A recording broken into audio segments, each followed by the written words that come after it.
and gentlemen, the story you are about to hear is true. The names have been changed to protect the innocent. Dragnet.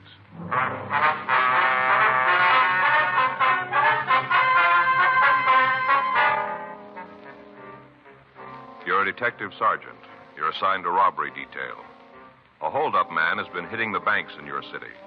After 2 months of following down leads, you get a possible identification. Your job? Check it out. It was Thursday, July 25th. It was warm in Los Angeles. We were working the day watch out of robbery detail. My partner's Frank Smith. The boss is Chief of Detectives Thad Brown. My name's Friday. We were on our way out from the office, and it was 10:42 a.m. when we got to 896 Duane Street. Front door. I'll get it again. Guess there's nobody home. Huh? Yeah. You see in that window? No, can't see anybody moving around in there. Now, let's try the back. Right. Around this way. Uh-huh. Hey, sure pretty, isn't it, Joe? What's that? Rose tree there, Bella Portugal. Sure pretty. What? Faye's got one started out by the back fence. Isn't that big, but we got roses on it already. What'd you call it? One of those Bella Portugal rose trees. Oh. I'll pick a couple for you. Bring them in the office. Well, thanks, Frank. I don't know what I'd do with them, do you? Well, you can give them to Ann. She'd like them. Yeah. I get it. See anybody? No, looks like there's someone on the lawn chair over there, doesn't it? Miss Clark? Yes, who is it? Yeah, come on. You Miss Viola Clark? That's right. Police officers, Miss Clark. This is Frank Smith. My name's Friday. Well, how do you do? How you doing, ma'am? What can I do for you? We'd like to ask you a few questions. About Louis? Yes, ma'am. Well, would you mind talking inside? I'd rather the neighbors didn't know all my business. All right, fine. We can talk in there without anybody hearing. Yes, ma'am. Sure a beautiful morning. Hot. Mm-hmm. We're planning a little trip down to the desert this weekend. Get some rest and a little sun. Yes, ma'am. I was trying to get a tan before then. Mm-hmm. Look, come on in. Thank you. Just go on through the kitchen. We can talk in the dining room. All right, thank you. I just feel funny going to a place where there's a swimming pool and sitting there without a tan, don't you? Yes, ma'am.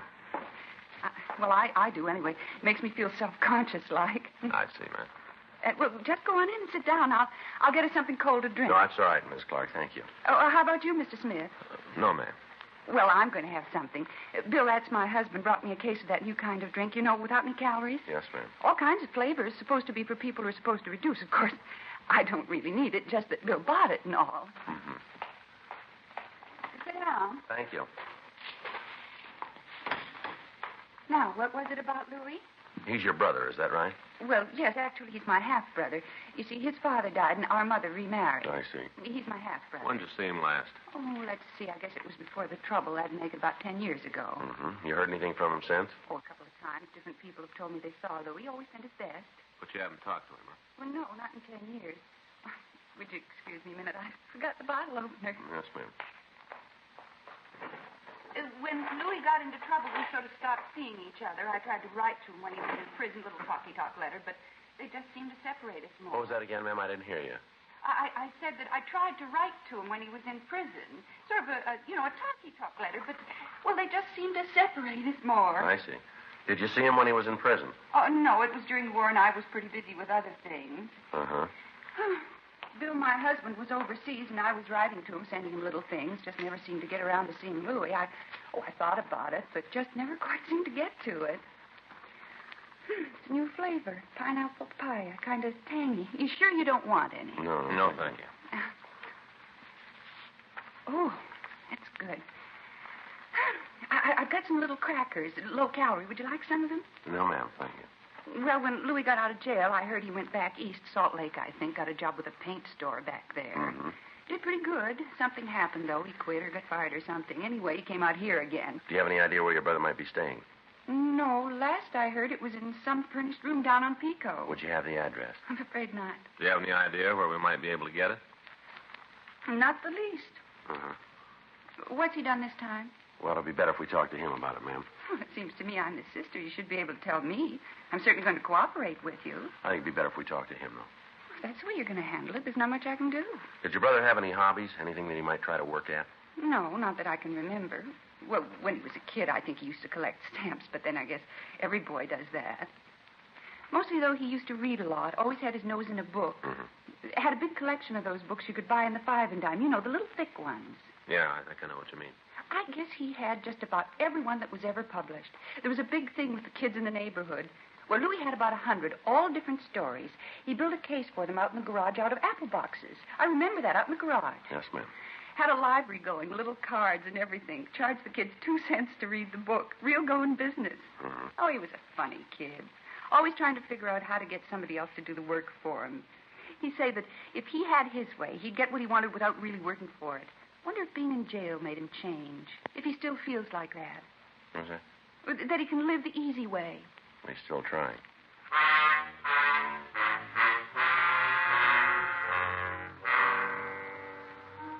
"11:31 a.m. We left the house and continued checking out the friends and relatives of the suspect, Louis Rote. According to his book, he'd been arrested for the first time 10 years previously on charges of 459 burglary, 5 counts. He'd been sentenced to San Quentin. He'd been released 4 years previously. On June 11th, he walked into a bank at the corner of Reservoir and Montana Streets and robbed the place of $1,180. He'd hit again on June 19th, July 12th, and July 23rd. In each instance, the victims were shown mug books, but they were unable to make a positive identification. On July 24th, we talked to a cab driver who had driven the suspect away from the latest holdup. He was able to give us an identification of the suspect, but when we checked the area where Rote had left the cab, we were unable to come up with additional information. The other victims were shown Rote's picture, and all of them made a positive identification. Locals and APBs were gotten out on him, and all places he was known to frequent were checked. Still, we couldn't take him into custody.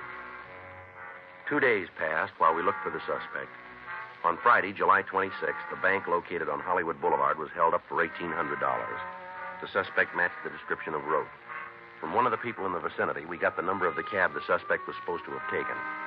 We got in touch with the traffic manager of the cab company and got the name and stand number of the driver. 9:20 p.m. Frank and I drove out to see him. Corner of Hollywood and Loma Linda? That's right. Bank near there. What time was it supposed to be? Well, the way we got it, about 5. Tonight? That's right.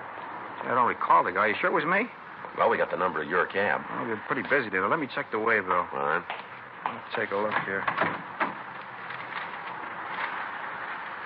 Yeah, here it is. Loma and Hollywood. Where'd you drop the fare off? 2000 block on Sunset.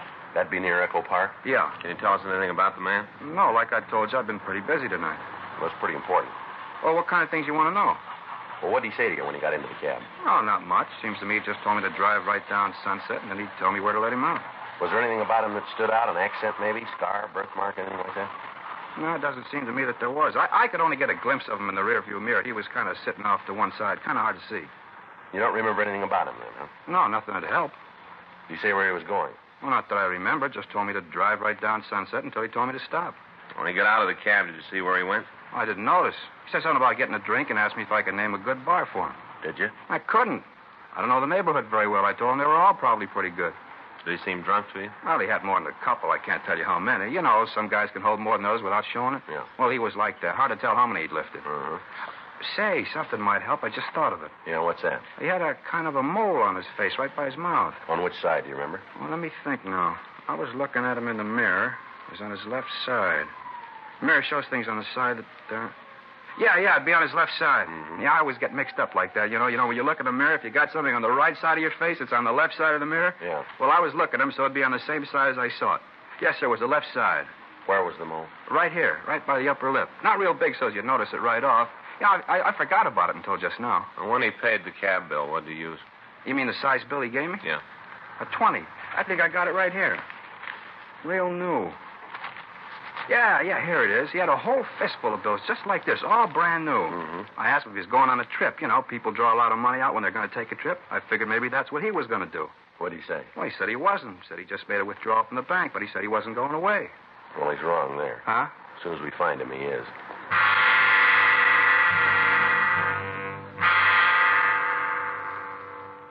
The cab driver identified Rote's mug shot, and at 10:08 p.m., Frank and I drove over to the 2000 block on Sunset Boulevard. We checked at several bars, but we were unable to find the suspect.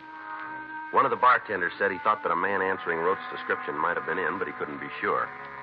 In each of the places, we left our card, and we asked the owner or the bartender to notify us if the suspect should come in. 12:26 a.m., Frank and I checked back into the office. You want to check the book? I'll sign us out. All right. Anything? Yeah, we got a message here from Faye. Yeah? She wants you to stop by the drugstore and pick up a refilled prescription for the baby. Oh, it says she's already called him. You just have to pick it up. Oh. Well, that blows the coffee. Well, I ought to get home anyway. I'd like to get a good night's sleep. All right. See you in the morning, old buddy. All right. You gonna have breakfast at home? Oh, I don't know if Faye was up half the night with the kids. Might be better if I'd let her sleep. Well, why don't you meet me at that dairy place? Good deal. About 7, huh? That'll be fine with me. All right. You go on ahead. I'll get the lights. Good. No, hold on. I'll get it. Robbery, Friday. Yes, sir? No, sir, we're the ones. How long ago was that? I see. Right away. What do you got? Bar out on Sunset. Yeah? Suspect's there now, tearing the place up.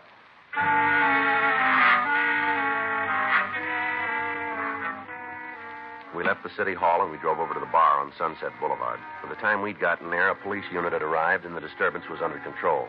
The suspect had left the scene and a broadcast was put out to all cars in the area carrying his description and the description of the clothing he was wearing. When we walked into the bar, the bartender was sitting at one of the tables in the back of the place holding a stake to his left eye. The place itself was a mess. Bar stools were scattered over the floor, tables were upended. The back bar was smashed and the mirror that ran along the length of the bar itself was broken.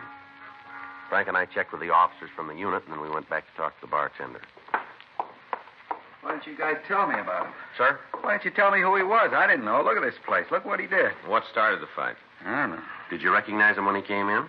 No, right off. He sat down, ordered a drink. Next thing I know, the place is coming down around me. And when did you know he was the man we were looking for? After he belted the fella next to him, that's when I knew. Called you right away. You should have told me he was rough. You should have told me. Well, we told you not to try to take him yourself. But you didn't make a point of it. I just thought it was something you told everybody. Can you tell us what he said when he came in? We were having a nice night. Pretty good business. Sitting there watching the fights on the television. Nice and quiet. Pouring good. Looked like a good night for the till. Yeah. Door swings open, and in comes this guy. I didn't pay any attention to him. Walked over and sat at the bar. Right there in the middle. Sat at the bar. Mm-hmm. Ordered a highball. He had a couple. I should have known right then. I'd been in this business any time at all. You should be able to spot the ones that are likely to cause trouble. What did he ask for in the drink? Bourbon and ginger. I mixed it, collected for it, and then went back to watching the fight. I had a little bet on it. Always take the white corner with one of the regulars. You know, a couple of bucks. Mm-hmm. I'm standing there watching the fight. All of a sudden, there's one going on in the room. This new guy and the fella next to him. Going at it hot and heavy. All right, go on. This do any good, you know? What's that? Holding a stake on a black eye. Supposed to take swelling down. I wouldn't know, sir. Sure hope so. Guy laid a bottle on my cheek. Feels like he broke something. You want us to call a doctor for you? No, I'll check one later. Other cops asked me the same thing. I'm all right. Yes, sir. Would you like to go ahead with your story, please? Not much more to tell. The place just seemed to explode. I jumped over the bar. I got a billy club in the back. Grabbed that and jumped over the bar and tried to get the two guys apart. They were throwing everything they could lay their hands on at each other. Well, look at the place. You bet if I just put a lock on the door and open up someplace else, it'd be easier. Just to be sure, would you take a look at these? Just the man who caused the fight. Wait a minute. I can't see too good. Yeah, that's him. You're pretty sure, are you? Yeah, Louis Rote. That's the fella. Well, this afternoon when we talked to you, you said you didn't know him. It didn't make much of an impression then. When I saw him in person, I remembered. Well, he was in here earlier then. Yeah, same guy. Did you hear him say anything at all that might help us find him? No, but you ought to talk to the guy you had the fight with. Yeah? He went to school with Rote.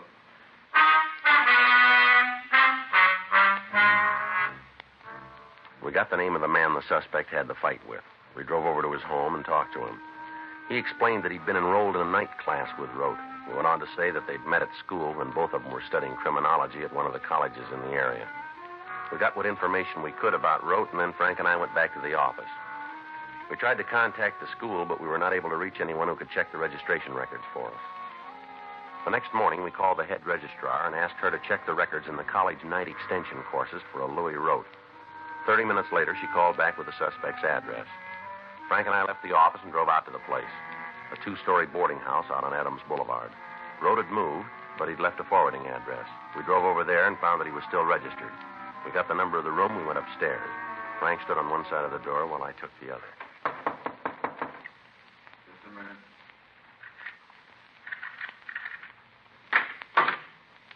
Yeah? You Louis Rote? Yeah, what do you want? Police officers, you're under arrest. For what? Suspicion of robbery? How'd you get to me? We did. Can I get a coat? No, you tell us where it is. We'll get it for you. Closet over there. I'll get it. There's a bottle of aspirin in the pocket there. Make sure you don't drop it. Hangover I got, I'm going to need something. Yeah. Don't think I ever had a headache like this one. Terrible. Well, you better get used to it. Huh? They're going to get worse.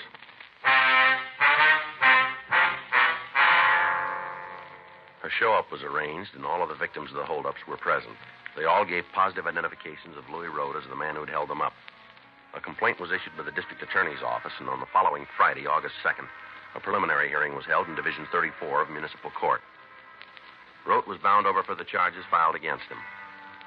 September 2nd at 10 a.m., the suspect pled guilty to robbery in the first degree, 2 counts. Rote asked for immediate sentence, and the judge complied with the request.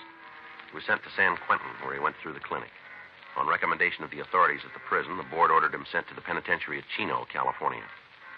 7 months had passed since his arrest, and from what we heard, Rote was a model prisoner. During that time, we cleaned up a string of loan company holdups, and Frank's children had gone through the chicken pox and several types of virus. On Sunday, February 23rd, Frank and I were in the office trying to catch up on the detail work. You got the L.A. number on Lawrence Pachetti? Yeah, wait a minute. Here you are. 168947. 68947. Sure mean one. Yeah. Terrible what he did to that kid, isn't it? Oh, man. Robbery Friday. Yeah, Savage. Mm-hmm. When did it happen? Well, we know how he did it? All right, we'll check into it right away. No. Send it down, will you? Right. Bye. Teletype in from Chino. Yeah? Rote just broke out of jail.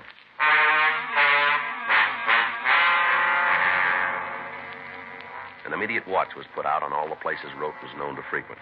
All officers in the field were supplied with descriptions and pictures of the suspect. From the story as we got it from the prison officials, we were able to piece together the method of Rote's escape. Several months before he'd started on the bank robberies, he'd gotten work as a day laborer up at Chino. He'd managed to bury a gun and several $100s in a watertight container in the prison grounds.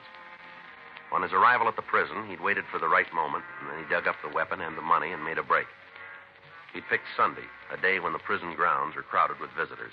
Fortunately, there'd been no one hurt when Rote had escaped. However, we knew he was armed and he was to be considered dangerous.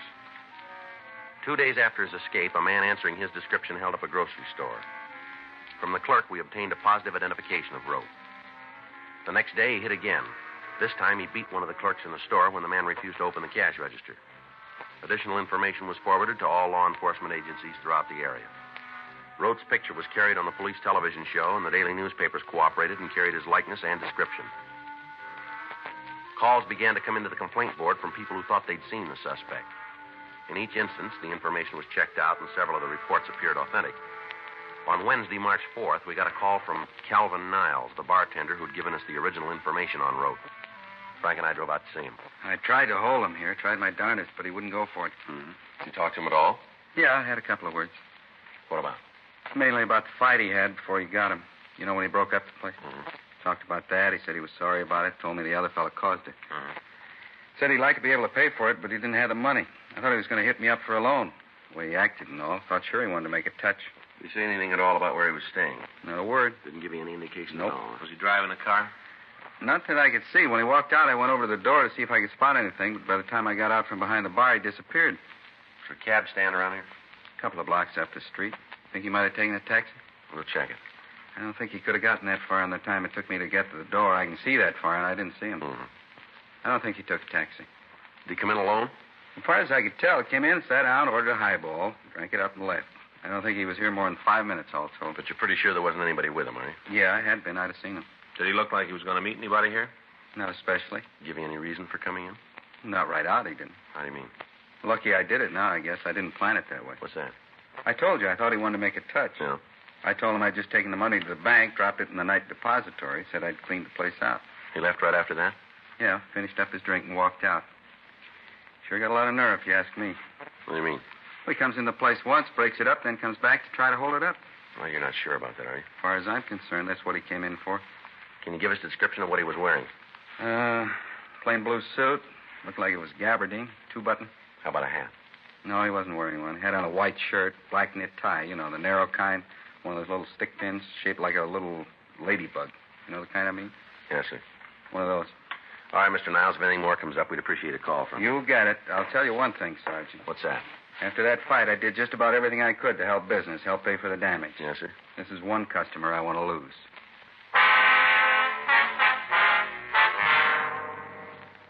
For the next 2 days, the search for the suspect went on. Roaming houses where he might have been staying were checked. Friends and relatives were interrogated. Al Gayton down in San Diego was notified, and he alerted the authorities at the border in the event Rote tried to escape into Mexico. In the meantime, a rolling stakeout was set up in the area where the thief had been hitting. 2 more days passed without activity. On Monday, March 9th, Frank and I were in Unit 1K80 cruising on West Pico. Sure is a quiet night. Yeah. Be glad when it's over. I'll get home and hit the sack. How you coming with the books? Huh? Oh, you mean for the sergeant exam? Yeah. Oh, pretty good. All units, attention, all units. A 211 has just occurred at the grocery store at the corner of Pico Boulevard and Ottawa Street. Unit 1R13, handle the call, code 3. Better hit it. Yeah. Attention, all units. A 211 has just occurred at the grocery store at the corner of Pico Boulevard and Ottawa Street. Unit 1R13, handle the call, code 3. 1K80 to Control 1. Control 1 to 1K80, go ahead. Code 6 at Pico Boulevard and Ottawa Street. Control 1 to 1K80, roger, KMA 367. Attention all units. Attention all units. Be on the lookout for the following described suspect wanted in connection with 211 at grocery store at Pico Boulevard and Ottawa Street. Suspect described as WMA, 40 or 50 years, 5 feet 8 and 1/2, 150 to 155, medium build, gray hair. Suspect was wearing a dark blue suit, no hat, white shirt, black tie, and black shoes.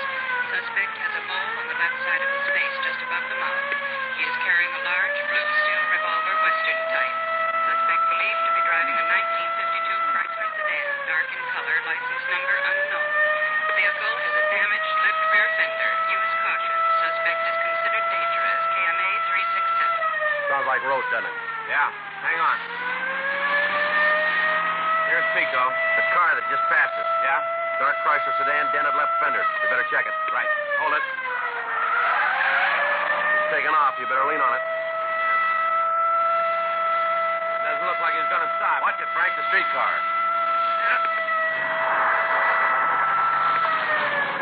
It's a close one. As long as they don't come any closer, huh? You see him? Yeah, up ahead. You going to try a shot at him? No, we can't. There's too many people around.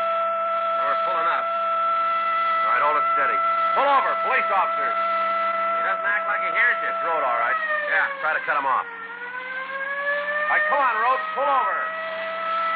Nothing. All right, cut him off. Right. Hang on.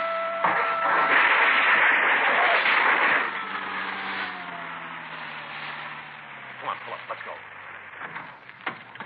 Well, he really plowed into that lamppost. Yeah. All right, come on, out of the car. All right. Getting out. Getting out. See, I've got my hands up in the air. Throwing like you All right, say. come on, move it. Yeah. Come on, put your hands on the car here. Yeah. Lean on it. I'll check him. Yeah. Here's the gun, Joe. All right. Come on, Ruff. Get your hands behind you. Yeah. All right, let's go. About my car. We'll take care of it. You're not going to just leave it there, are you? I wouldn't worry about it. Huh? You're not going to be driving it for a while.